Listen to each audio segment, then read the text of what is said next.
और वहीं छत्तीसगढ़ में धान के अवैध परिवहन पर खाद्य विभाग ने एक बड़ा एक्शन लिया है, जहां 19,320 क्विंटल अवैध धान की यहां पर जब्ती की गई है। जहां धान का अवैध परिवहन रोकने टास्क फोर्स बनाई गई। महासमुंद में सबसे ज्यादा 4,266 क्विंटल धान जब्त की गई है। वह धान खरीदी को पारदर्शी रखने की कवायद चूंकि लगातार जारी है और इसी को लेकर ये एक बड़ी कार्रवाई यहां की गई है। जहां आपको बता दें कि 15 नवंबर से छत्तीसगढ़ में धान की खरीदी शुरू हो चुकी है और ऐसे में जो अवैध रूप से धान की बिक्री की जा रही है, खरीदी की जा रही है, उसको लेकर ये एक बड़ा एक्शन लिया गया है। राहुल लगातार चूंकि हमारे साथ बने हुए हैं। राहुल, जिस तरह से दिख रहे हैं, धान की खरीदी जब से हुई है उससे पहले से ही अवैध धान खरीदी के बेचने के मामले लगातार सामने आ रहे थे। खाद्य विभाग द्वारा एक बड़ी कार्रवाई यहां पर देखी जा रही है।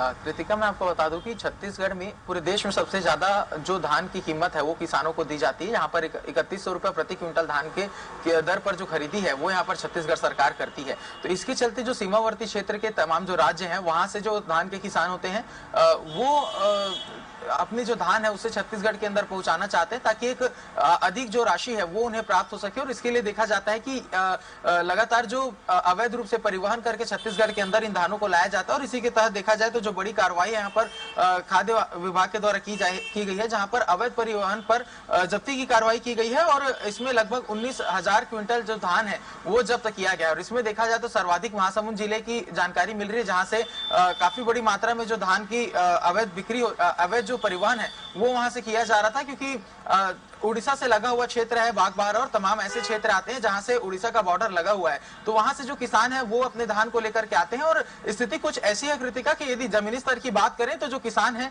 वो खेतों से मेड़ों से चलते हुए सीधे छत्तीसगढ़ के सीमावर्ती जिलों में पहुंचते हैं और वहां पर अपने धान जो है वो पहुंचा देते हैं। और वहीं पर जो किसान होते हैं उनसे कुछ कम कीमत में जो धान की बिक्री है वो करते हैं। और वो जो कम कीमत होता है वो भी उनके राज्यों से ज्यादा होता है। तो काफी बड़ी चुनौती छत्तीसगढ़ सरकार के लिए, ताकि अवैध रूप से आने वाले जो धान है उसे सरकार रोक पाए और जो छत्तीसगढ़ के किसान हैं उन्हें उचित मूल्य में धान की खरीदी है वो की जा सके। और इसके लिए लगातार जो निगरानी है वो बनाया गया है। और साथ ही देखें तो छत्तीसगढ़ सरकार जिस तरीके से लगातार सुचारू तौर पर अपनी व्यवस्थाओं को दुरुस्त करने में लगा हुआ है, ऑनलाइन खरीदी के लिए भी कई तरीके के जो मामले हैं वो यहाँ पर शुरू किए गए थे। और जो एग्रीस्टेक पोर्टल जो शुरू किया गया था उसका एक कारण ये भी है कि जो दूसरे राज्यों से अवैध रूप से धान की परिवहन छत्तीसगढ़ में किया जाता था, धान की जो बिक्री है वो करने का प्रयास किया जाता था, तो इस पर भी सरकार अंकुश लगा पाए। तो इस पर लगातार जो कार्रवाइयां चल रही हैं और निगरानी भी यहाँ पर छत्तीसगढ़ सरकार और तमाम जो विभाग हैं वो इस पर बनाए हुए हैं। बिल्कुल, लेकिन राहुल, छत्तीसगढ़ को धान का कटोरा कहा जाता है और लंबे वक्त से यहाँ पर धान की खरीदी एक महोत्सव के तौर पर यहाँ पर सेलिब्रेट भी की जाती है। हमने देखा 15 नवंबर से धान की खरीदी शुरू हुई,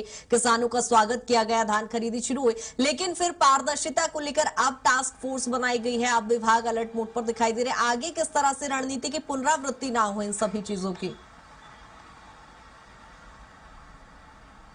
जी कृतिका, आपको बता दूं कि इसको लेकर के जो सरकार है वो शुरू से ही कई तरीके के जो पहल है वो कर चुकी है। अभी टास्क फोर्स बनाया गया है, उसके साथ में देखें तो मॉनिटरिंग भी जो है वो प्रति क्षेत्रों से किया जाता है। और इसके साथ ही आपको बता दूं कि प्रति एकड़ 20 क्विंटल धान खरीदी का जो वादा सरकार के द्वारा किया गया था उसके तहत खरीदी भी की जा रही है। तो देखा जाए तो इसके लिए एग्रीस्टेक पोर्टल में जो पंजीयन का जो शुरुआत किया गया था वो इसमें काफी कारगर साबित हो रहा है। और इसके माध्यम से जो अवैध धान की बिक्री है उस पर रोक लगाने में सरकार काफी सफलता भी सरकार को मिलती हुई देखी जा रही है। और इसके साथ ही आपको बता दूं कि एग्रीस्टेक पोर्टल में भी कई जो फाउंडेशन है वो रखे गए हैं। जैसे एक किसान जो है जिसके 2 जगह पर खेत है वो अलग अलग दिनों में जो अपनी धान की बिक्री है वो कर सकता है। और जो बड़े किसान है वो मात्र 3 जगहों से अपने धानों को बेच सकता है। लिमिटेशन रखे गए हैं, लेकिन साथ में इस बात का भी ध्यान रखा गया है कि किसानों का जो एक दाना धान है वो सरकार खरीद सके। तो इस तरीके से तमाम तरीके के जो प्रयास हैं वो छत्तीसगढ़ सरकार के द्वारा किए गए हैं। और पिछले साल भी यदि धान खरीदी की स्थिति को देखें तो जो समयानुकूल जो परिवर्तन है नियमों में वो सरकार के द्वारा किए जा रहे थे। तो अभी जिस तरीके की स्थिति है